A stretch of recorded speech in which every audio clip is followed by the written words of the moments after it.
Hello boys and girls. Today we're going to be thinking about what happened after the Great Fire of London and how to rebuild the city. First of all, I'm going to talk through a PowerPoint about what happened after the Great Fire of London. Afterwards, we're going to work together to design our own rebuild of the city. So we're going to be thinking about how we could make London even better. We're going to draw our own design. So, what happened after the Great Fire of London? Today we're going to find out how London was rebuilt, and then we're going to design our own rebuild of London to make it even better than it was before. So eventually the fire did stop in London, and the reason it stopped was because the wind had slowed down and stopped spreading it. Remember, the houses were so close together and were made of wood. Many of these houses had to be pulled down to stop the fire. And in some areas, the floor was so hot, it took days and days before anybody could walk back on these areas. At least 65,000 people were left homeless and without their belongings. So London needed to be rebuilt. In London, King Charles made a speech to the people and said that from 1666 he was going to rebuild the city, and his plans would make sure that a disaster like this would never happen again. And there's a question here that says, who do you think decided what happened to London? Was it King Charles, the Lord Mayor, or a fancy word here, which is architects? Now this word's going to keep coming up. Architects that's the person's job who designs houses and designs the layout of different streets. So we're going to find out whether King Charles sorts it out, the Lord Mayor, or an architect. Miss Ford thinks an architect might be best for the job. Today we're going to be architects and we're going to think about redesigning the city. So here's a painting of London before the fire. So we've got the River Thames here, and we've got lots and lots and lots of houses, all very, very close together. So what was dangerous? Let's have a look. Oh dear, it's very close, it's very compact. The streets are ever so narrow. The houses were made of wood, and the streets were so close together that it meant if a fire started, there wouldn't be a way out. So what could we do to make the houses safer? Have a little think. Maybe we could move them further away from each other. Maybe we could use a different material instead of wood to rebuild the houses. There's another question that says, what could be done to make the streets even cleaner?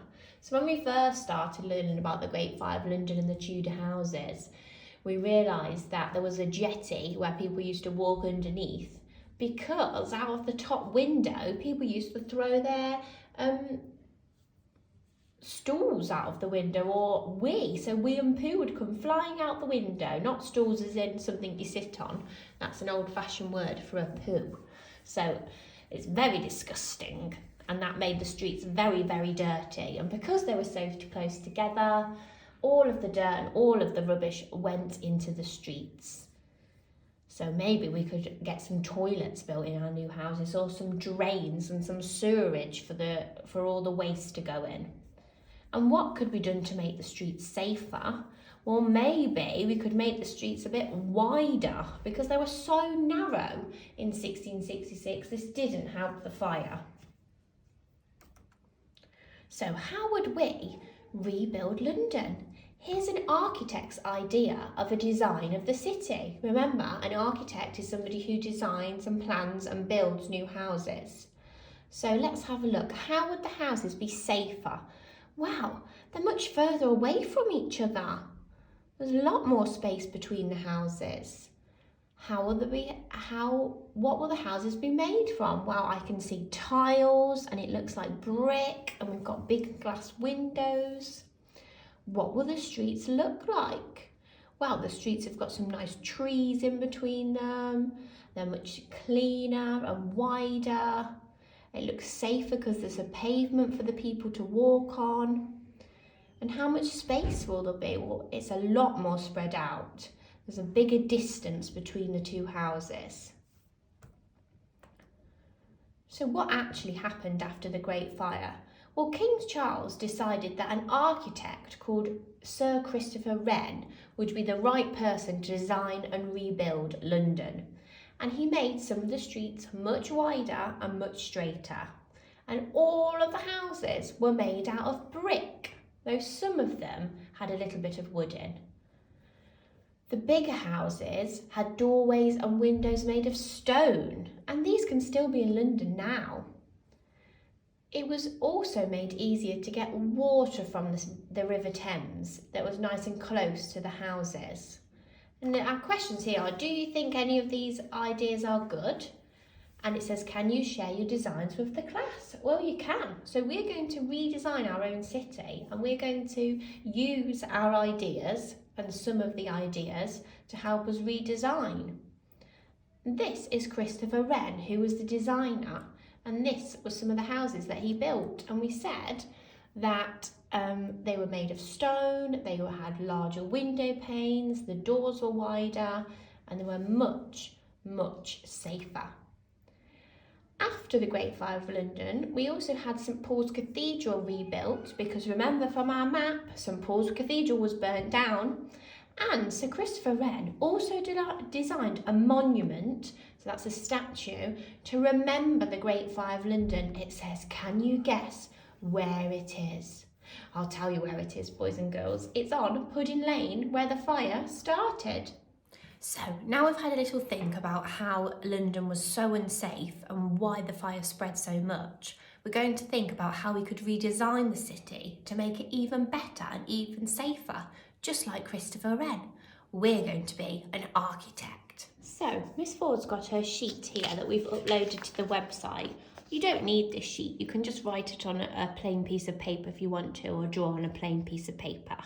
I've blown the sheet up so it's much bigger for you to see my designs of me being Christopher Wren, an architect, redesigning the city. Now I'm going to be thinking about how to make London much safer and much nicer and much cleaner.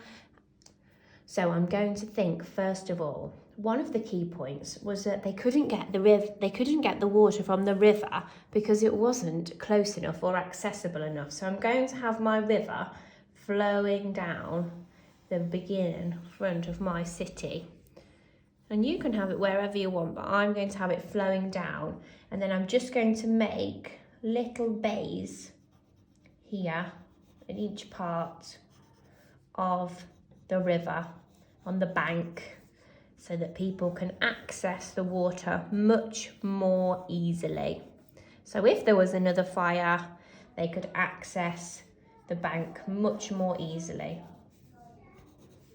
There we go. So that is my river with my bank. And obviously we can colour this all in some beautiful blue crayons.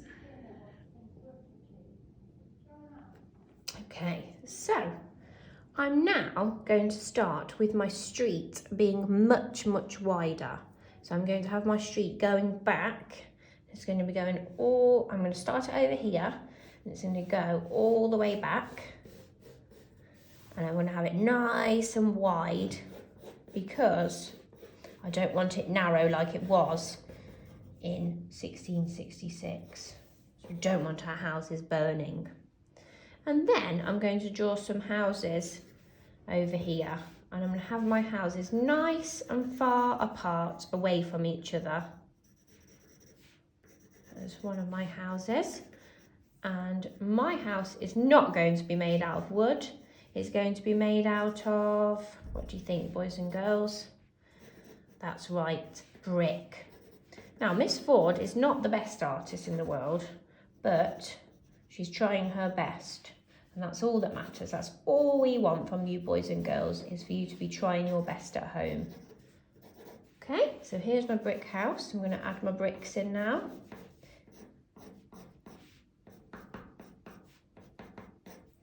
And I'm going to have some tiles on the roof rather than straw, because that burnt very quickly in the fire. So So I've got my wide street, I've got one of my houses from brick, then my next house, I'm not going to put it right next door, I'm going to move it along. It's going to go down here a bit further away, so that if this house caught fire, there'd be a nice big gap before the next house.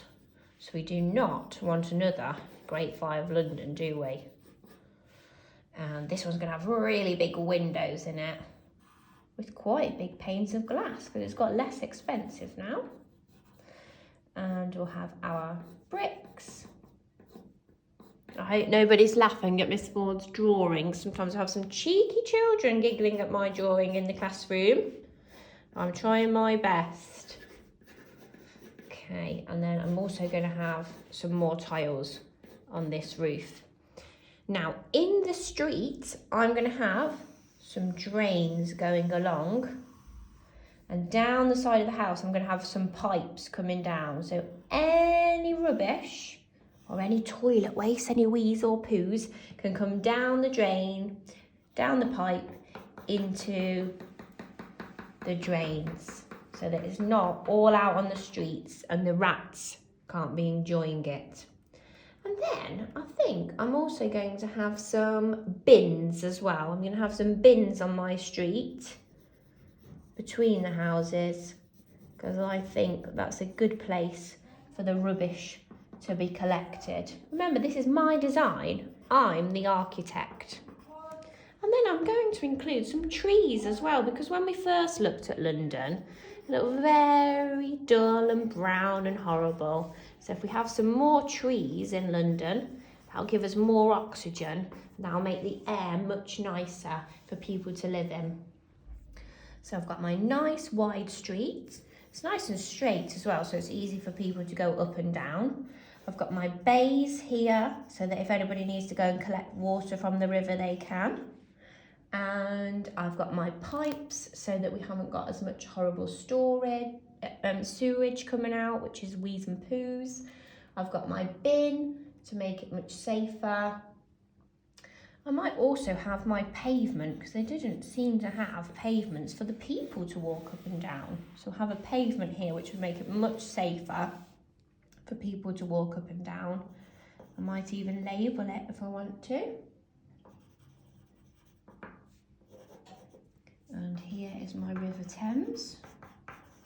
And you can colour this in a nice blue crayon. And I've got plenty of space, lots of big houses, and they're much safer, and there's access to the water. Lovely. You can obviously add more houses over here. You might want to add a monument on Pudding Lane. You might want to colour in your road, maybe add some tarmac, colour in your trees and your River Thames. Really design it like a real architect. Okay, boys and girls, thank you for helping me, and I hope there was no giggling at Miss Ford's drawing, because she tried her best and that's all that matters. So this time I want you to have a go at designing your own rebuild of the City of London, and make sure you're thinking about all of those things to make it safer and cleaner, and that we wouldn't have this disaster happen again with the Great Fire. We can't wait to see your designs. Remember, colour them in and make them look super fantastic. And then tomorrow, we're going to work together to explain our redesign of the City of London. Bye, I'll see you tomorrow.